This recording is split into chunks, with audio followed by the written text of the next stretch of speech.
It looks like Apple says it's 7 p.m. I thought we were running a little late, but we are right on time, so I am very excited about that. Good evening, everyone. This is our regular Board of Education meeting for Wednesday, February 21st, 2024. And I'd like to welcome everyone in the audience. It's great to see so many people here, and we have some joining us on Zoom as well. First and foremost, we like to start our meetings off now with some awards and recognition. So I'm going to head on down to the podium. Catherine Erasmus, are you? Yeah. Excellent. Please join me.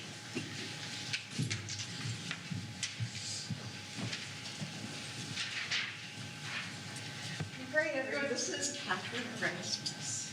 The Granby Board of Education to thank Catherine. Catherine Erasmus is a Granby parent and the owner of Taylor Energy. Catherine partnered with the College and Career Center to create a personalized 2-day career workshop for students in the College Connection program at Asnuntuck. It's terrible. Welding, machining, and electronics. The workshop occurred during the school day on January 4th and 5th, during the time students would normally be attending school, but the college was on winter break. Mrs. Erasmus worked with Ms. Peterson in the College and Career Center to plan and develop a 2-day workshop, which included developing a personal brand as students began to look for a job and join an organization, resume development, and interview skills. She was instrumental in lining up community members from a variety of businesses to provide a mock interview and individualized feedback for each student who participated. Additionally, Catherine Erasmus is an active member of the Career and Technical Education Advisory Council and partners throughout the year with our business and technical education program at Granby Memorial High School, making stronger connections with community partners. Last year, she volunteered at the high school's career fair day in April, talking with students about her company and her journey as an entrepreneur and female business owner. It is these real-world partnerships that make the difference for our students as they plan for life after Granby Memorial High School. Thank you so much for volunteering your time, your work, experiences, and boundless positive energy. Thank you, Catherine Erasmus. Granby Public Schools is grateful to you and wants to recognize your dedication to our students. This is a lot of work. You're getting any sleep on us? My goodness. Thank you.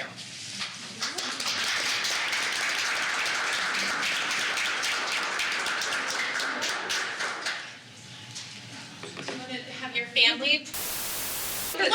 Moms don't often get to be recognized, so there we go. Thank you. And Monica, you forgot to mention Granby class of '97. Yes. That makes it even better. Granby graduate. Monica, want to be just your family. Thank you.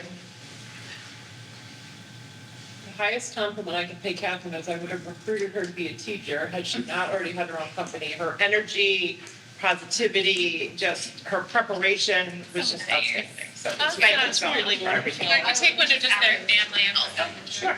Thank you so much. Thank you for having me. Thank you. All right. Christmas card 2021. Look at this. You look guys, that's great. Thank you. Thank you. Thank you.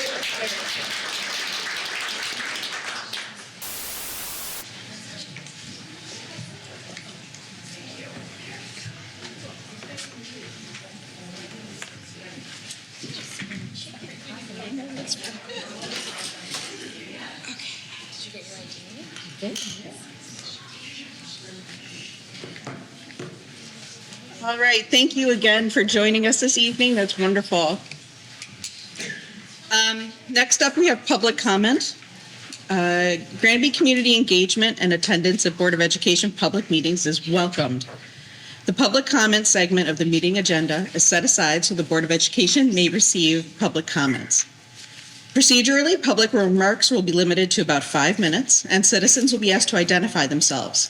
Because the Board of Education is limited by the Freedom of Information Act to discussing only matters on the agenda, the Board of Education is not permitted to engage in a discussion of the comments presented. If we have anybody on Zoom who would please enter something into the chat so we can make sure you're put into the queue and we can address your comments as well. Do we have anyone in the room who wishes to make public comment? Please come on up.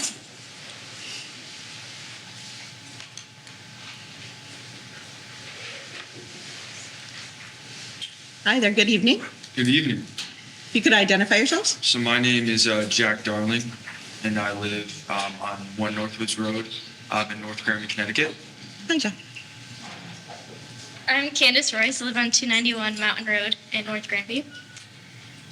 So just 4 short years ago, I put on my corn gold and national blue FFA jacket for the very first time. It was very stiff and way too big, but it allowed me to have plenty of room to grow. The moment I put on this jacket, I finally found my sense of belonging. I belong to an organization a lot more than just myself. This jacket allowed me to join 72 other FFA members and respect for the organization. I clearly remember putting on my FFA jacket for the very first time. It was 2021, and it was the night of our Green Hand degree ceremony. Not only was I in a mask, I was in a very stiff jacket, and I had to speak in front of an auditorium full of people. To say I was nervous would be an understatement. There was no way I was going to speak in front of that many people. My turn came, and I approached the podium. I quickly said my FFA goal and walked away as fast as I could. I promised myself that I was never going to speak in front of that many people again. 4 years later, and the tables have turned. Just last week, we held our Green Hand degree ceremony for our freshman class. This time, I was not a scared freshman getting my degree. I was our chapter president. Instead of quickly saying my FFA goal, I had the privilege of running a ceremony that was the first step in these students' journey. One of these students being my freshman sister. I would not be the person I am today without the FFA jacket and our amazing program. Both have been an influential part of my life. I have been honored to serve as our chapter vice president and currently serving as our chapter president and our district president. The jacket I wear today is not the jacket I got the night of our Green Hand degree ceremony. My old jacket has taken me to national convention, career development events, officer elections, and my Green Hand chapter and state degree. The jacket I wear today is very stiff and new, but it's taken me on many adventures. Since the first time I put on this jacket in August, I have gone many places. Although this jacket is very stiff, and there's a reason for that. In just 3 short months, it'll be my time to retire as an FFA officer and a member of the Suffield Regional FFA chapter. When it is my time to retire, I will proudly be able to hang up this jacket. This jacket is not worn in yet because it is time for me to take my next step in life and in my FFA journey. I may no longer be a member in our chapter, but I would like to further my journey to the state level and serve as a state FFA officer. I would also like to continue my education in the veterinary medicine field with the hope of attending Northwestern Community College in the field of veterinary science. I've been fortunate enough to have taken many classes throughout my time in the program and have found my sense of belonging in the veterinary field. My time in this jacket and the program may be coming to an end, but I'll never forget the FFA family that I have created. I have created friendships, leadership skills, and a sense of belonging, but above all, I've learned to be the best version of myself I could possibly be. My life motto is that it's not the jacket, it's the journey, and it is just that. The back of this jacket says where I'm from, but it does not say where I'm going. It gives me the guidance and confidence in the right direction. I know that no matter what and where this journey is headed, that I'll be prepared and have all skills necessary to succeed. Thank you. I just wanted to say a few things.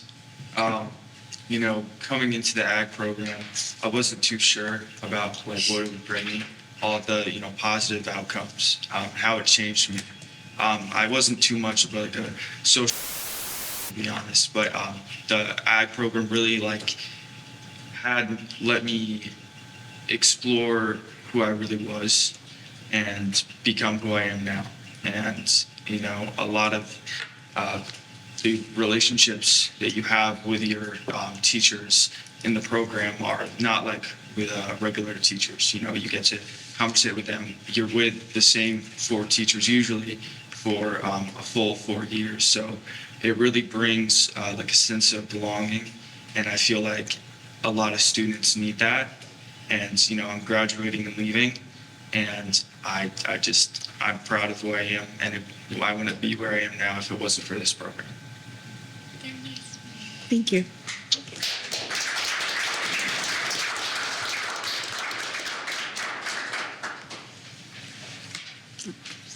Is there anyone else in the audience that wishes to make public comment? Okay, going once, Going twice? Going 3 times. I'm turning over to Zoom. Is there anyone on Zoom who wishes to make public comment? All right. Looking like there's no additional public comment on Zoom, I am closing public comment, and we are moving on to our student representative reports. Chase and Katie. So tonight we will be starting off with sports. As some of you might know, the boys basketball team is currently playing the first round of the NCCC tournament, conference tournament.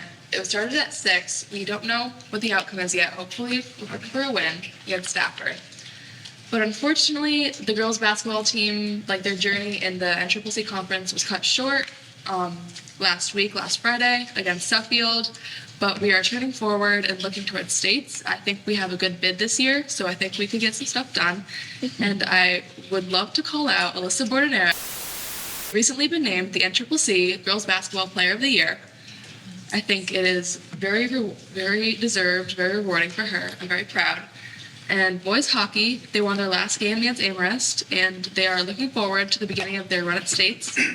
Their first states game should be Monday, March 4th. Site and time to be determined. Girls hockey, their last regular season game is Monday, February 26th at home versus Hall/Conard, and then they will be looking towards states in the future, also to be determined. Unfortunately, the indoor track season has ended. They had a good run, but track just ends earlier than all the other winter sports. And I would like to announce that the wrestling, well, it's not good, but the wrestling season has ended as well, and the highest placer was Liam Kirkpatrick, placed 5th in his weight group, which is very impressive. Yeah, that's about it. And he's going into state opens this weekend. Okay. That's about it.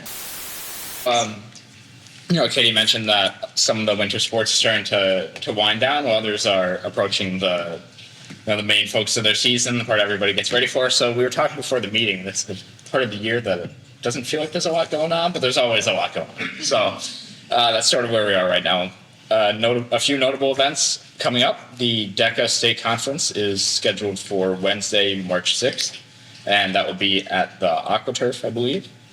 National Honor Society will be hosting another volleyball tournament on Thursday, March 7th. That's always an event to look forward to. My team is still looking for redemption after 3 years. maybe this time it'll happen. Empty Bowls, organized by National Honor Society, will be held on Friday, April 26th. Students have been coordinating with local businesses for donations and have also been combining artist donations with their own work in Miss Heck's room to support the bowl collection that we have for that event. And then students today participated in a Black History Month Kahoot during advisory. So a few notable events coming up, and yeah. Excellent. That's what we got going on right now. Yeah. Thank you. Does anyone have any questions for our student reps? All right, thank you so much. All right, moving along to item number 5, schools in the spotlight. I see Principal Dunn taking the stand. Good evening. I'm just here for just a moment.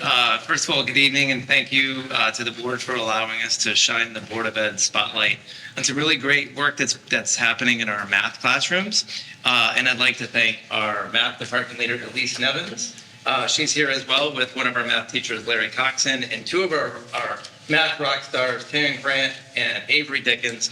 We're going to share with you some of what we've been doing in regards to making thinking visible in math, specifically making thinking vertically visible. You can see there's a couple of little pieces of surface around the room, and we're going to be engaging the board in some of that. And thanks to Chase and Katie, we're going to be helping out with that as well. So it's exciting work that's happening in our math classrooms. And again, thank you to these guys for showcasing that. And without further ado, turn it over to Ms. Nevins. Excellent.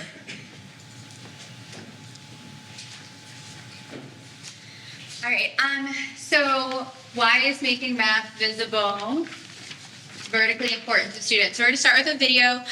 This is Michael Sealander. He was supposed to also be here tonight, but he is not feeling well. But this kind of gets us in the mood of why do we want kids to work vertically?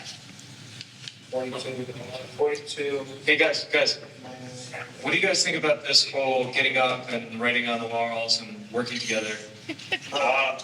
Me personally, I like it.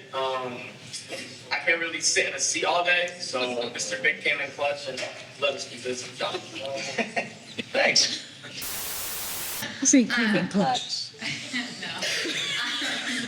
So math teachers across the district are starting to use vertical work in their classrooms as an instructional strategy. Sorry, that happened with that one. You may have read an article in the Granby Drummer where they were highlighting vertical work at Wells Road and the middle school.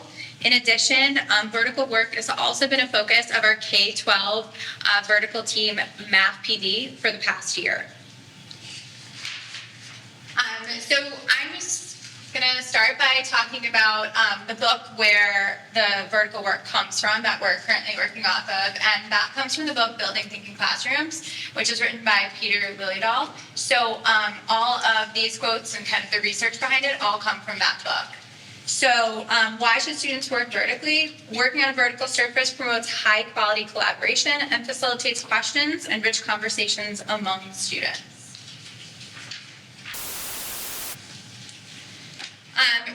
Research has shown that when students are presented with challenging tasks and work vertically, they attend to the task more quickly and spend longer working on the task. So what this means, to kind of break it down, is that if they're given a challenging task, they jump into it pretty quickly from the start. They read the task and kind of jump in and start working. And then also they'll work longer to complete the task or to get to a point where they have a solution that they think works.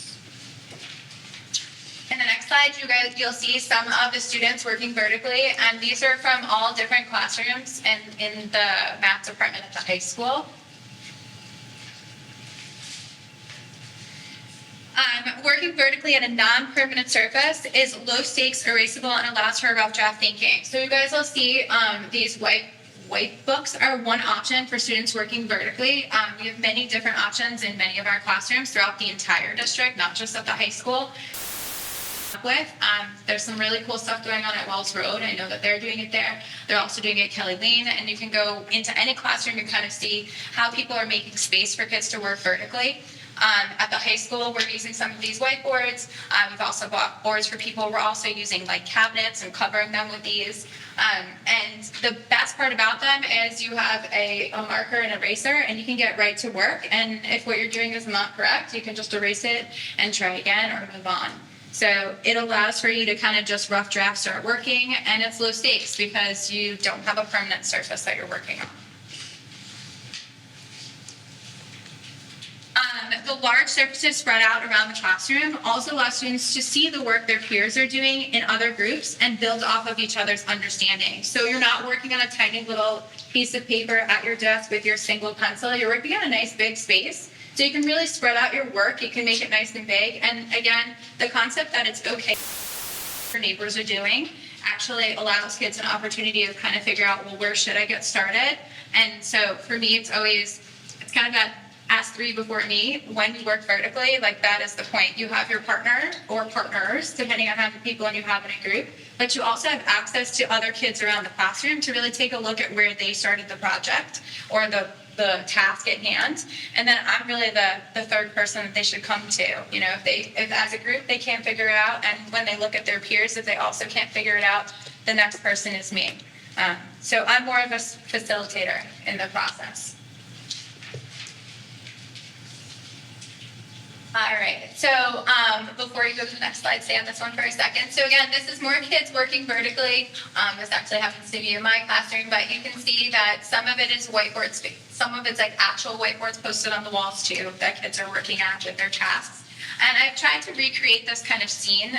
Obviously, it's a little different classroom, but I brought 3 whiteboards for us to books for us to work on today. And I posted the task next to the whiteboards for you guys to work on. And this would be very similar to what you'd see in my classroom or in many other classrooms throughout the district. You would see that teachers would post the task for kids to work on next to the board. Teachers might also introduce the task, verbally, and then have the students engage in the task. So what I'm looking for, I have my 2 volunteers that I brought with me. I'm also going to use Chase and Katie. And then if any of the board members also want to get involved, what you'll see at every single whiteboard is obviously the task. You'll also see that there's a calculator, a marker, and an eraser. What I will recommend is that one person is in charge of the marker and one person's in charge of the calculator, and they take a bit of time to swap as they come up with an idea as they're going. And so without further ado, I'm going to go ahead and ask 2 plus these guys, and then anybody else who wants to join, find a space. And like I said, there are the marker, the eraser, and the calculator. Did it. Awesome. All right, Yeah. go Why don't ahead. you do it with me? Terrible at I have math. an idea. Those are kind of far away. I don't know about being able to see their words. I think you got Liz. Oh, you're on their team or this? You're just I getting can up spread there. them out. Case and girls Can have someone join them too. Yeah, Case and Okay. Katie don't mind. Yeah, you have to split up Chase and Katie. You can't stay together. That's not fair. I'll hang out with you guys. Okay. That wants to. Are you joining, Monica? I wasn't planning on that. Yeah. You can just watch, as they work. So we want to get as close to the top as possible. I just want to feel like we need to should we draw the Thank you for the gift card.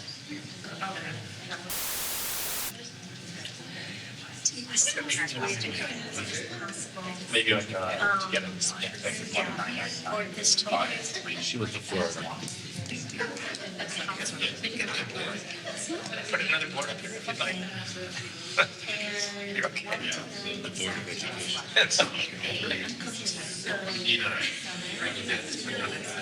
Lemonade.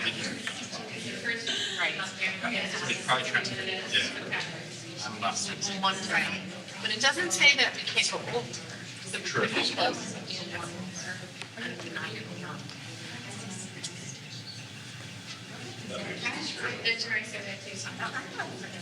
It was so far. We could go over. You want to be as close?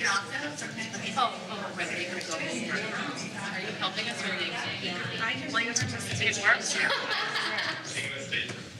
I had a preview of the class. Oh, you know, we write like. I'm thinking about it. No, we're not getting together though. But yeah, that's a good idea. I like that strategy. That's a great strategy. And that really helps and kind of solidifies what we might want to do.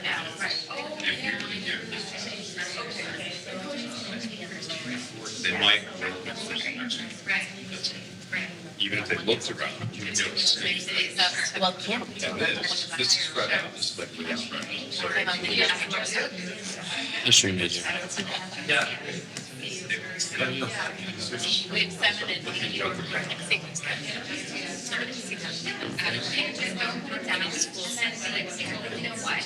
My kids staying out of your office. It's just. And then you can kind of work over. Yeah, that can be really helpful. So you have to calculate. We were in 2 seats today. My thought is that So we went from we have to fill the 100. Texas. So that fills the automatically, even if we put 9 in one, we're automatically at over that. So maybe we have to hit the 9. So maybe a slightly smaller number.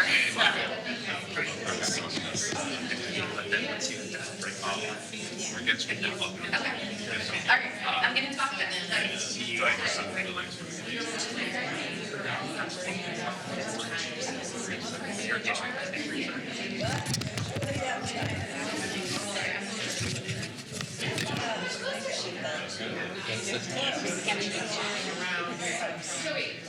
And what I'm noticing as I'm walking this around is many groups, they were able to find one way to put the 9 numbers in.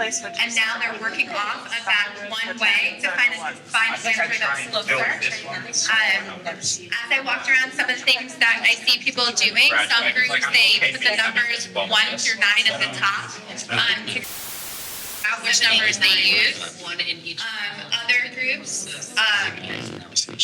again, they're working off of their first answer and then selecting which numbers they want to switch so that they can get closer. I think this. Try it, see what happens. So that's. That's like just Oh, getting closer. Yeah. always tell them to leave their work, because I think it's really important, and then you can kind of work off of that to keep. So do we want to go over on this one? Yeah, I'm trying to take notes. So you guys can see.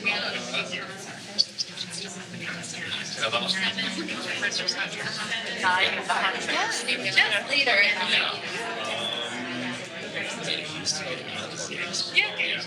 Somebody got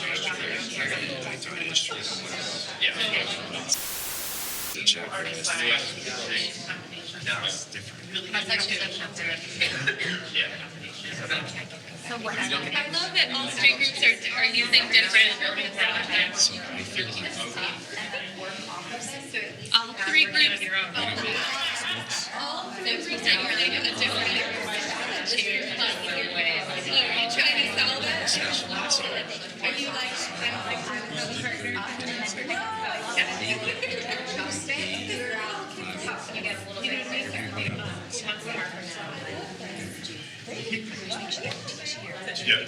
No, we went way But over. they're really, no, but you're close. That's not way over, that's close. Unacceptable. So, 1008. I have a group that's at 1,008. I have a group that's at 1,079. And a group that's at 1,080 or 990. Katie wants to get exactly. So I hate to do this, but we're gonna pause. We're gonna pause where we're at. You guys did a fantastic job. We got 999.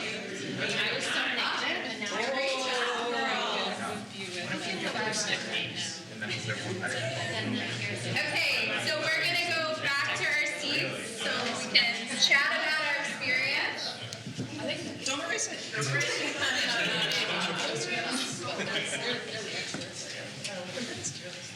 Some groups don't want to give up. I'm gonna start talking. You guys can make your way back whenever you're ready. So in Peter Liljedahl's book, he talks about non-curricular tasks. So this is technically a non-curricular task. And what he means by that, it's obviously very mathematical, but it doesn't necessarily go with the curriculum that you're currently class, right? Like this is not necessarily Algebra 2 material, but what Peter Liljedahl talks about is using these non-curricular tasks to really engage students in the process of vertical work, as well as there's a lot of other components to his ideas behind this. So this year, many of the math teachers at the high school, as well as other schools, started the year off with these non-curricular tasks just to engage kids in the vertical work and in the thinking. So let's go to the 2 slides down. Sorry. There we go. Okay, so vertical task, more information. Beginning this problem is fairly straightforward, right? So all of you guys started with the fact that you needed to put the numbers 1 through 9 in the 9 spaces, and that you knew you needed to get closest to 1,000 as you could. So just place the 9 numbers in and find the sum. As a result, every person began with success, which is why these tasks are so powerful. Because even if you are a student who has struggled with math for a very long amount of time, you're able to put the numbers in the boxes and start there and add them up and see where you get. However, you quickly realize that randomly choosing digits won't be effective in the long run. And so you have to think strategically by using your conceptual understanding of place value.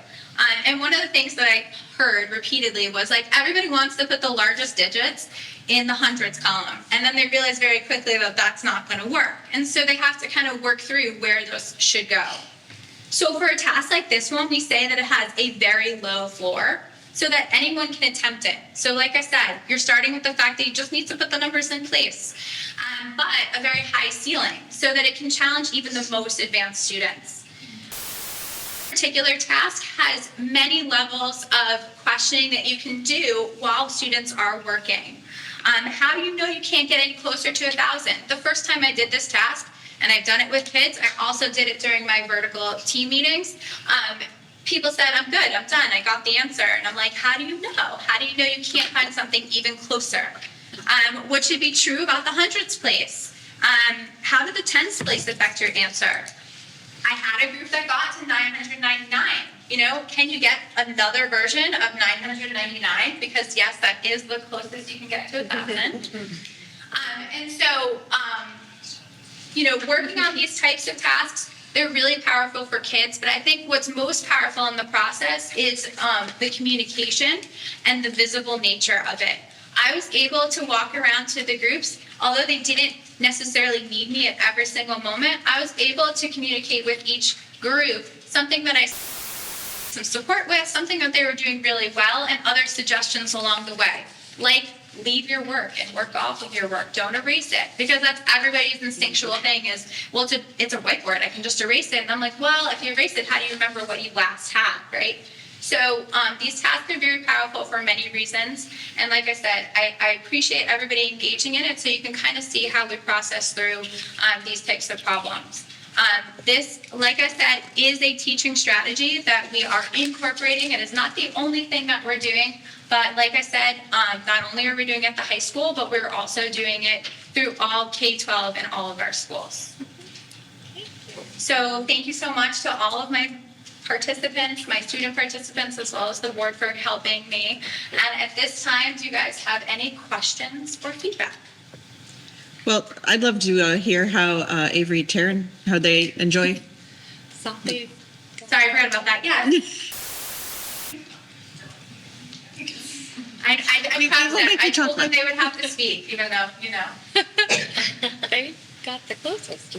Well, I'm Taryn, and I'm I think vertical learning, I like it a lot personally. It kind of gives me a break in class when I'm, like, instead of thinking individually on my own, I can kind of, like, look to my peers and kind of, like, get some things off my mind. Because, like, you know, when you're working in class, sometimes you kind of get fixed on a certain, like, solution or a certain method. And since there's so many people in the class that you're working with, it kind of gives you a chance, like, to hear different opinions or, like, different ways to solve it. And I also think, like, you know, it's really enjoyable because I kind of, like, get to work on, like, my social skills. And I also get to be productive with people, like, you know, I like talking to even outside of class. I agree with her on the social aspect of it. Like last year, I was like new here, and Miss my favorites because of the vertical work. Like I liked interacting with like my new classmates, and also it's like really understandable to like, you know, do the workout on like the whiteboards vertically. It was really helpful for me. Do you guys get to pick your own partners? No. No. So part of Lily Adele's work is that the groups are random. So I use these pencils that have different colors, different numbers, different letters, different shapes on them. The students don't love that aspect of it, but Peter really believes in it, and his research is that, you know, you really should have the opportunity to work with as many people as possible and hear as many views as possible, which for these guys can be super helpful. If you're always working with the same person and you're always stuck and they're always stuck, it's really good to find some other opportunities and hear other voices. So like occasionally I'm super nice, but a lot of times I'm not so nice. And they still like me enough to come, so, you know. That's good. That's good. Mm-hmm. I have a question. Yeah. Elise, how often would you say you use this method? So I try to use it like at least 2 days a week. You know, not every day is definitely going to allow for it. I love the doubles for that reason because I think that they offer a really good opportunity because you can spend as much time as you want on it. So like I would love to do it 4 days a week, but it doesn't always work itself out depending on, you know, where we are in that particular unit. So again, this is an instructional strategy that I'm just supporting. I mean, I believe in it and I'm supporting others to utilize it. And, you know, we will see the math department is really taking to it. Like I said, it's not the only thing we're doing, but really for those days where you're kind of solidifying understanding of things, it can be really powerful for kids to work together. Right now, we're working on factoring quadratics in Algebra 2, and some kids are really grasping it super quick, and others are really... And I just find the opportunity for them to work and talk it through together vertically is really powerful for the kids, and it's really powerful for me because I can also see in the midst of what they're doing, you know, where they're struggling, where they're stuck. So I'm trying to do it as much as possible. Does anyone have additional questions? Question for the people that engage. What did it feel like to be solving a problem in this way? Well, I complained when I saw the whiteboard. I said, "You're making us do math." But then it felt like it was a game, and the fact that we were like working together, it didn't feel competitive. It didn't make me feel stupid. And Chase and I were like sitting trying to find more solutions. So I didn't want to stop. Which is not an experience I always had with math. Interesting. Yeah. And what's really nice, what I love, we didn't have time for it, but what I love is gallery walks afterwards to kind of talk through what other people did. And then also part of Lily Doll's work is you consolidate, right? So you talk about like, I would pick this group over here, right? They had 4 different problems. I'd have them really talk through, what strategy did you use to get from that first one all the way down to the 999? And really that's part of the learning too. It's not just about the work between the partners. It's really about everybody seeing what process they went to get to their answer. So I appreciate that because that's the goal. I had the privilege to work with Avery and Taryn a little bit over there. And one of the things that from my perspective, the way I was taught math, it was almost like a secret environment. You've got your piece of paper in front of your face and you don't want the other person looking at you. Whereas this was an opportunity to say, well, what do you think would happen if we do this? Or what if we tried this instead of that? And it made it much more fun. Yeah, and that's part of Lily Doll's kind of whole take on it. Like when you sit at a table and you're working on your individual paper and kind of the like I'm just doing this problem, it's very anonymous. And so I wouldn't know how you were doing and you wouldn't know how you're doing. And this really provides that way to not be anonymous anymore, right? And what I love is you switch the marker. Like, so one person could be writing, the other person's doing the thinking, and then you swap. So everybody's involved in the process, right? So everybody feels like they can kind of do something along the way. Actually, that was one of my questions. If you have someone who's less confident in their math skills, like me, how do you get that person to engage in this process and not just sort of, I'll just write what everyone else is saying. So I don't feel so. So the big thing is like teaching the strategy, which is that it's time to switch the marker, right? So we have the marker person who's doing the writing, and then we have the other person who's doing the thinking.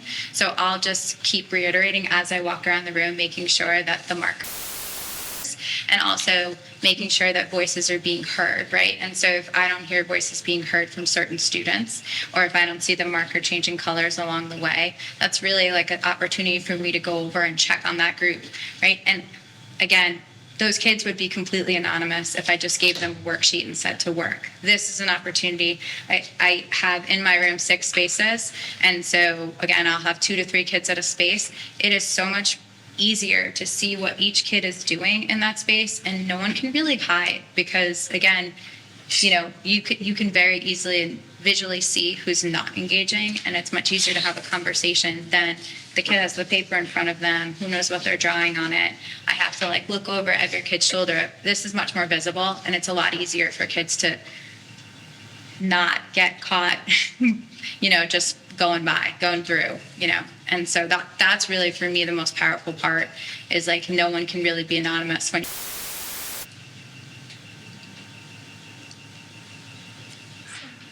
Any additional questions? Thank you so much for joining us this evening and for sharing this with us. It was great. Thank you. Thank you for being here, Avery and Taryn. Thank you. Nice job. Thank you.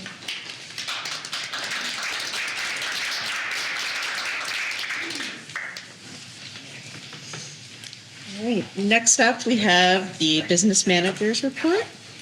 Anna?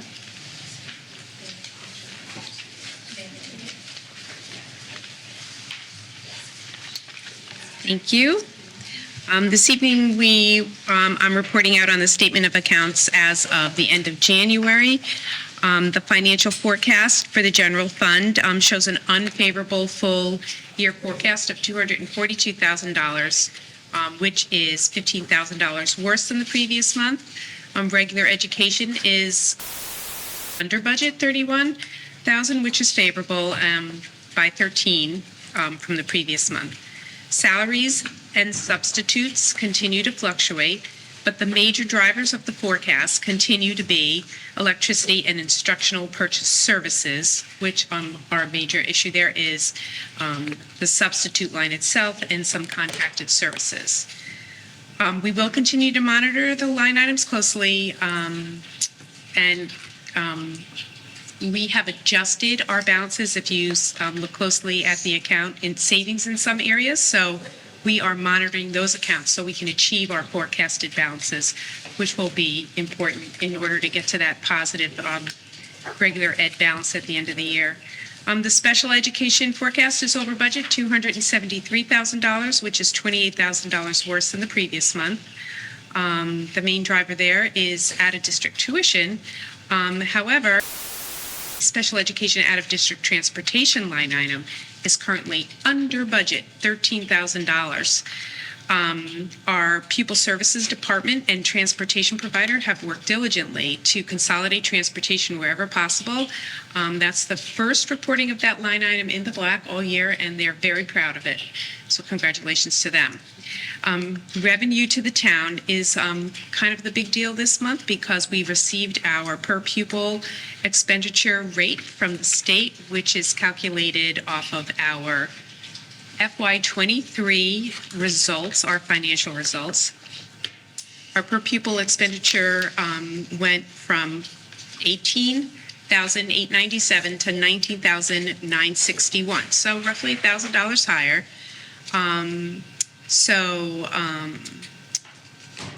Let me just make sure. Okay, so that expenditure affects two items in the revenue department there. It's regular education from other towns has increased so that we have a favorable variance there. We charge per pupil, so if the per pupil the revenue amount goes up, so does the revenue. However, we also use that same number to calculate stop loss for special education excess cost. And because the per pupil is now higher, the stop loss is higher, which means the reimbursement is lower. That coupled with the new reimbursement rate, which is 70.43, which is down from 76.3%, which our forecast, which is also down from the 88% that was promised by the state when we were budgeting. So we budgeted 88%. We shifted to 76.3, which is our average when we found we weren't getting the 88%. And we have been officially reduced to 70.43%. So that's a major impact on the revenue item. Those revenue items go directly to the town. So all in all, the revenue is short $365,000 from the budget, which was the total budget is $2,595,000. So that's the big news is more in the revenue department. Expenses are pretty static, and we're still working on keeping those forecasted items in line where we hope to end. The forecast for quality and diversity continues to be positive. That's due to a strong opening balances, and the expenses and revenues are running pretty much on track. Thank you. You're welcome. Does anyone have any questions for Em? No, the finance subcommittee did review the statement of accounts. Thank you. Okay. All right. Next up, we have a review of the quality and diversity budget. Superintendent Burke. Thank you. So if you would refer to the memo in your Board of Ed packet, I will just provide a couple of points to note, but you do have many details here for your further information. So the Quality and Diversity Fund helps Granby Public Schools meet our legal obligations by law to supplement our local appropriation with the Quality and Diversity Fund, which helps us to reduce our racial and ethnic and economic isolation. So specifically, the Quality and Diversity Fund is used to allow for those enrichment opportunities, and it meets directly with our Board of Education goals for equity and diversity. The funding revenue is directly from the open choice participation. And so the second paragraph at the top, you can see the breakdown of revenue that the district does receive.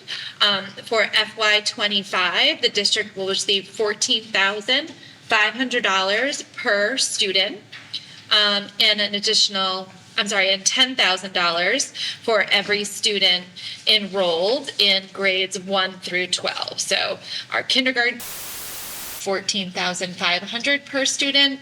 We always open 10 seats for kindergartners at that rate. And then for our 1st through 12th grade, those number of open choice participants does fluctuate year to year, but we do receive $10,000 per student. There's also a variety of sort of bonus funds that are available year to year, social and academic support grant, and when Open Choice identifies a need in a particular grade or range, they will offer a bonus allocation to districts. So as an example, we recently learned that there were some additional dollars available if you were able to take 5 or more students in grade 9. And so we're always assessing our availability to take in participants at those particular grade levels, looking at our enrollment numbers, capacity as far as room and teaching ratios and things like that, so that we can make responsible decisions. But we do want to maximize our value and as we engage in the open choice program.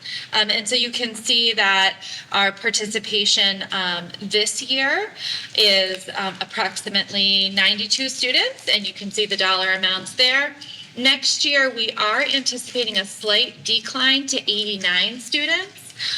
This is based on, students that have left the program. We had a family move out of state recently, and then also looking at the application portal to determine, where are the desired spots and do we have those spots available? So we want to budget accordingly, knowing that we could open up a spot but not necessarily have a student apply for that particular grade. So this is definitely something that we're forecasting. We won't have actual a few more months.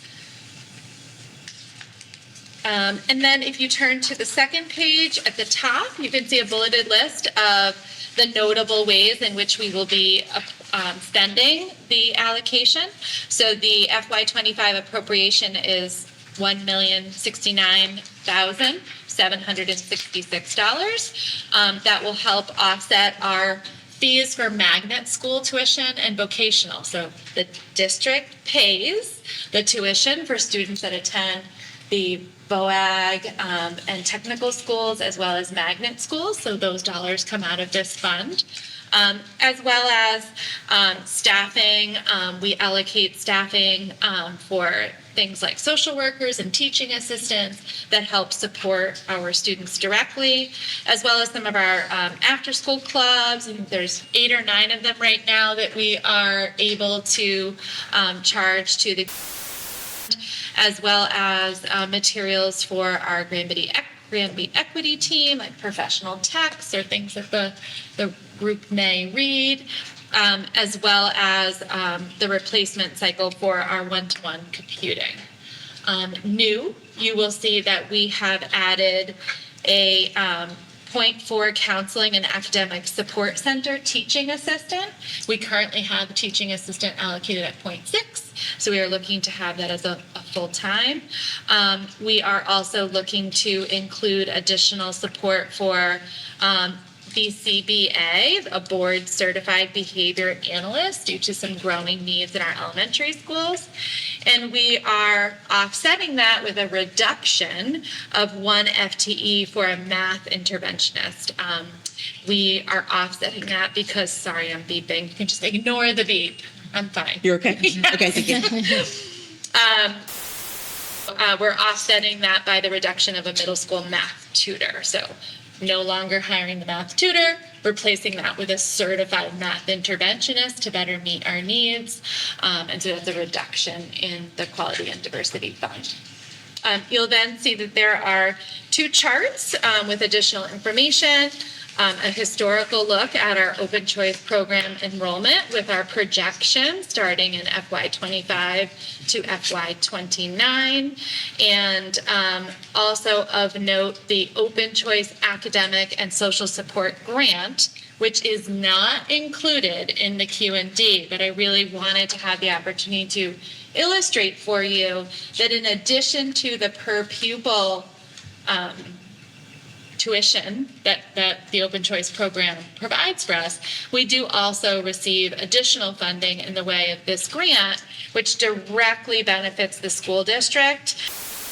Some additional salaries that you see there, and a really great program for summer camp tuition to allow our open choice participants to spend time in the summer here with their Granby peers. And that's at the Salmon Brook camp, correct, Jen? Which is a great program. And then you will see the breakdown of our magnet school and out of district enrollment so that you can see where different students have historically gone. And the tuition does follow them to these different magnet school locations. Magnet school funding has been a continual topic with our legislator. There's strong advocacy to fully reimburse the cost of magnet school tuition.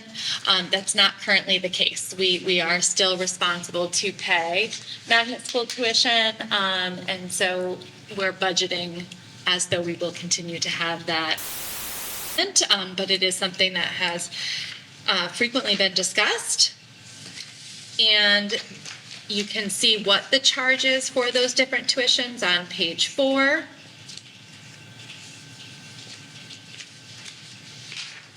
And then you can see the exact line item of how we break down the revenues and expenditures for the previous couple of years moving forward to FY29.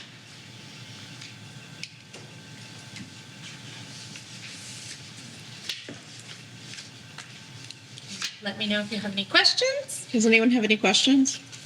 I do. Do you know why we pay or we're charged the same amount at the Greater Hartford Academy of the Arts for part-time and full-time? Anna, can you answer that question for us? That is the tuition that they set, and it is a common question. Mm-hmm. So we don't know. We don't know. Because my understanding is the part-time students, they go there for the arts piece, but do the primary academics. That's here. true. Mm.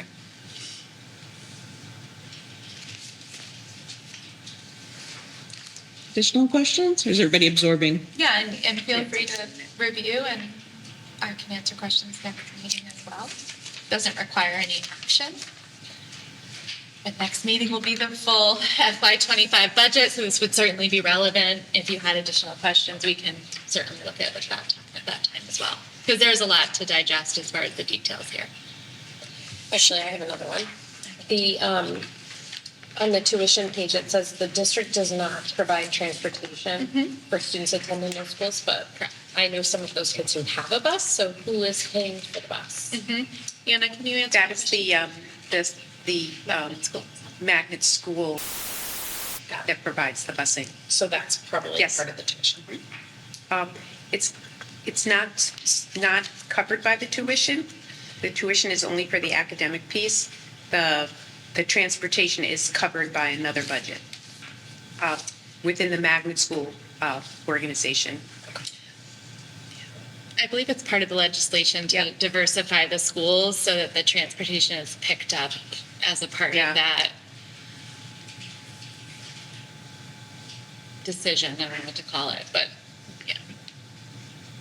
Sherry, I have a question. The Quality and Diversity Fund, is this something that is, this isn't something unique to Granby? is it? So all towns are required by state law to have a fund, which is shared, publicly, that meets the needs that I identified, reduce racial, ethnic, and economic isolation. And in all communities, if I'm wrong, the funding does go to the town and then is appropriated to the school district. Is that correct? That's correct. Yeah. So calling it equality and diversity was new to me in coming to Granby, but there are this type of fund does exist in all school districts. Okay. Is that correct? Yes, absolutely. And that's not funded from the state like a grant, is it? So the open choice tuition per pupil is the primary revenue that goes into this fund. But then we use it to pay magnet school and VOTEC and those other things that it's almost like one pocket in and one pocket out. But the only revenue stream into the equality and diversity is the open choice appropriation. Right, we get a little bit from summer school enrichment, and we also get a little bit Pre-K. from pre-K tuition. Those funds, they all go into that fund, but are available to the school district to spend according to the budget. Thank you. Any additional questions? All right, thank you very much for going over that.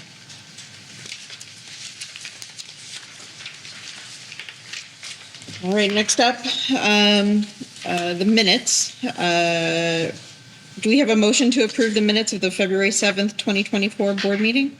I'll move that the Granby Board of Education approve the minutes of the February 7th, 2024 Board of Education meeting. Is there a second? Second.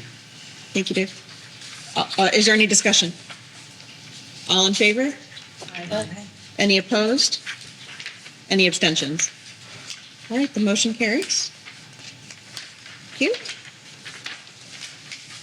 you. Next up, committee reports. Curriculum policy did not meet last time, but they will be meeting, what was the next date? March 6th. So we'll hear about that then. Finance, personnel, and facilities did meet tonight. Rosemary? Yeah, I'm pinch hitting for Donna, who can't be here tonight. We received the indoor air quality report. Generally speaking, I can report that our maintenance and facility staff is working really hard to ensure that both the air quality, things like pest control, and items like that are addressed and attended to with good timing. There's a survey that's sent out to the district, each school, a series of questions relating to air quality, cleanliness, pest control, and we do that in conjunction with a consultant that assists the district in identifying areas of need and making recommendations.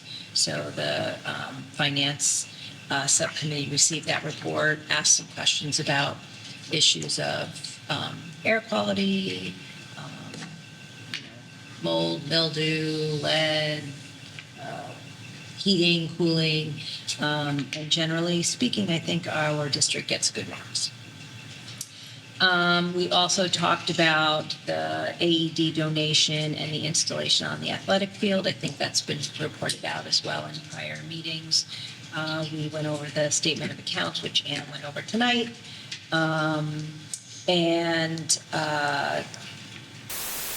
We discussed very briefly the issue of the fuel bid update, which we've locked in at 2.946, which is a good number. So thank you, Anna, for that. And then budget updates are pretty much status quo. I think we're all up to date on those. And there were two final items under other. We talked about an issue of plow truck maintenance, possible replacement, and also a school bus issue. Specifically, we have a replacement schedule for school buses, and the finance committee was discussing, well, the district goes through a process of identifying school buses that would meet our needs.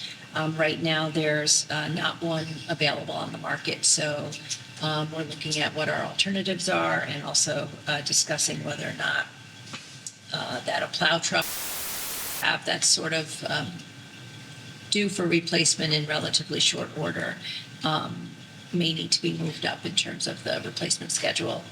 Is there a question about that? Yeah. So, if I understand you right, the school has its own plow?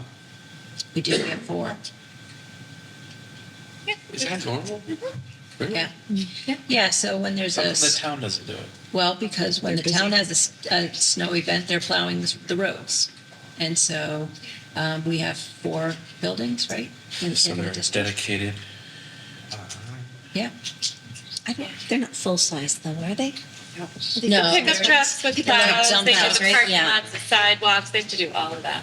Yeah. We would not be able to open if the town had to do the entire municipality and all of the, it's more than you would think as far as square footage, parking lots, playgrounds, walkways, yep. They work round the clock to get our schools open. Yep. Yep, you'd be surprised. And then we had just a discussion about school lunches and balances associated with those. Thank you, Rosemary. That's it. Anybody have any additional questions for Rosemary? All right, thank you. Other board-related reports, Crack and Cave, we are still looking for a Board of Education volunteer for Crack Cave. I know the timing is difficult, so if we have to forego it, we will do what we can to get the information.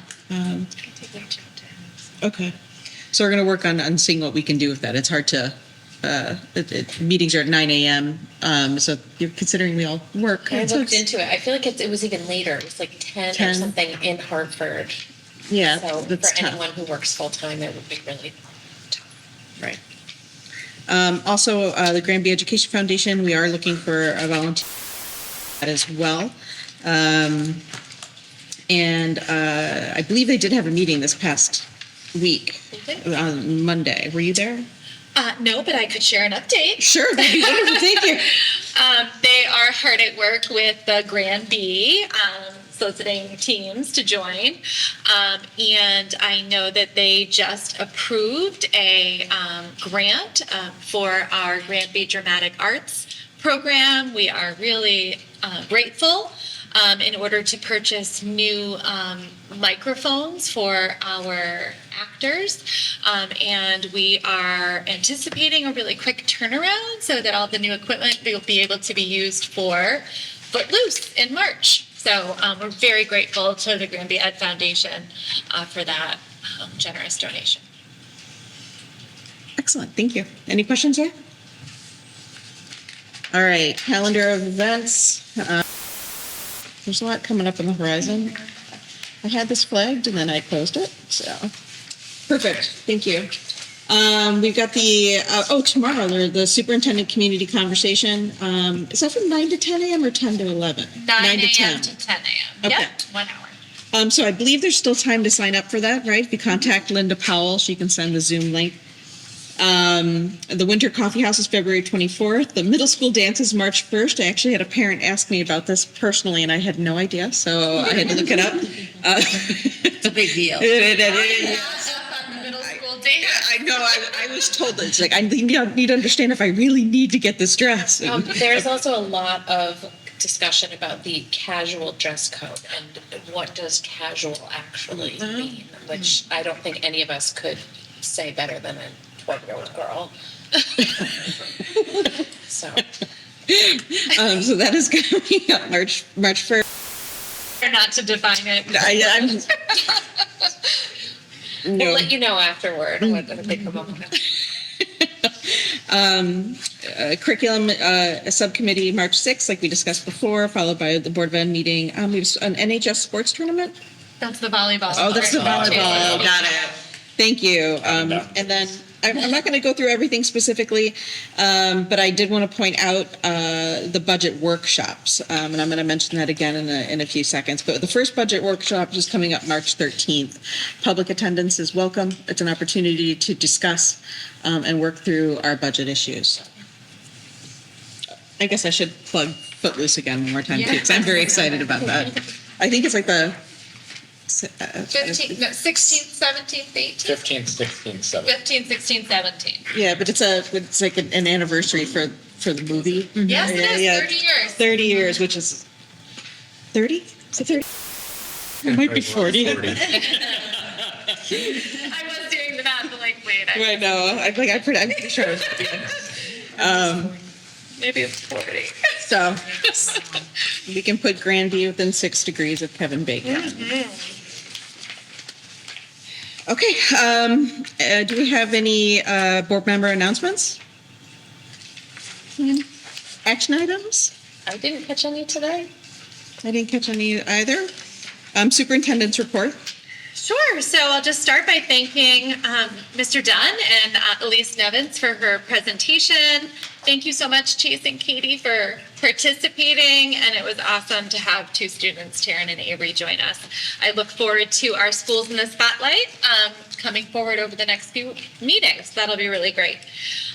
Last Friday, I had the awesome privilege of attending the Granby Men's Breakfast, along with Jen Parsons, library media specialist from both Wells Road School, Lori Smith, and Granby Memorial Middle School, Leanne Ryan, and Yuri Dominguez, who joined us with a group of students to demonstrate some really awesome hands-on STEAM projects and activities.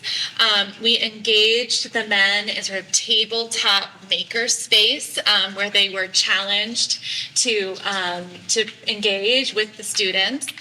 We had a couple of middle school students show off their MIT Scratch coding. It was really a lot of fun. The hour flew by.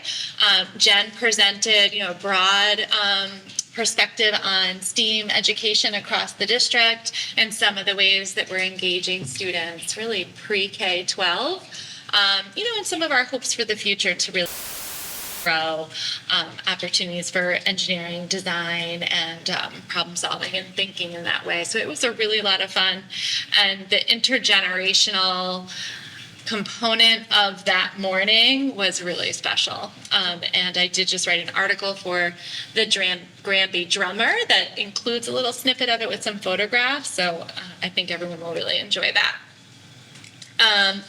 This morning, Monica and I attended the CABE Crack Legislative Breakfast to hear from both CABE and HASA, the Hartford Area Superintendents Association, and CRAC as our RASC Alliance on some of their goals and initiatives for the legislatures to pay attention to during this cycle of the governor's budget.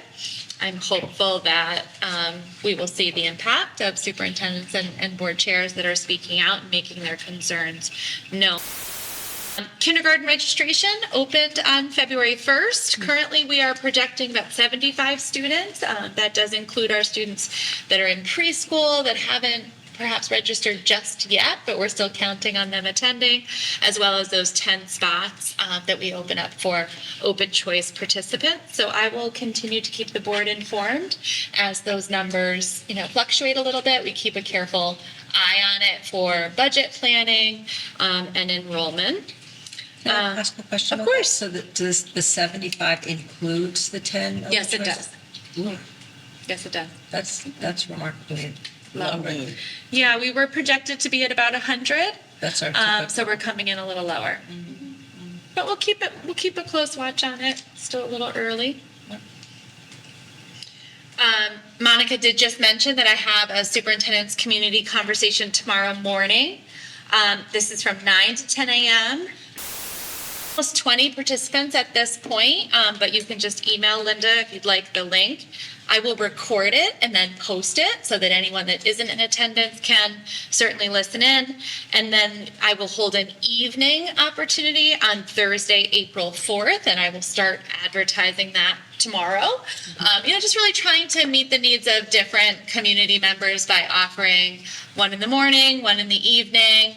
As you know, I did a series of open house opportunities throughout the fall. So now going through the spring, I'll do these via Zoom and hopefully we'll get people to engage. And it truly will be a conversation, opportunity for questions and answers and dialogue. I'll share just a very brief update on things like the budget, special education update, which people are always interested in, and an update on our district goals around communication and student achievement. And I have a quick update that snow day last week. So the last day of school is now Tuesday, June 11th. We do always keep a revised calendar up on our website if anyone needs that. And next board meeting on March 6th, I will be presenting the superintendent's proposed budget for FY25. Fun begins. Yep. All right, thank you, Superintendent Burke.